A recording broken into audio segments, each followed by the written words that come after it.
বর্তমান সময়ে জনপ্রিয় রোমান্টিক জুটি নির্জন নাহেল ও আরোহী মিম। দিন দিন বাংলা নাটকের জনপ্রিয়তা বেড়েই চলেছে। সেই ধারাবাহিকতায় আবারও নতুন নাটক নিয়ে হাজির হয়েছেন জনপ্রিয় এই জুটি। নাটকটির নাম তাহার খুঁজে অচিনপুরে।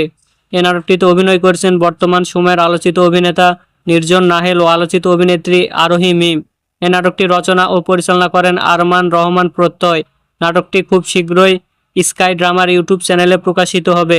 আপনারা দেখতে চাইলে অবশ্যই স্কাই ড্রামার ইউটিউব চ্যানেলে চোখ রাখুন এবং নিয়মিত নতুন নতুন নাটকের আপডেট পেতে হলে চ্যানেলটিকে সাবস্ক্রাইব করে রাখুন। পরবর্তী ভিডিওর জন্য অপেক্ষা করুন।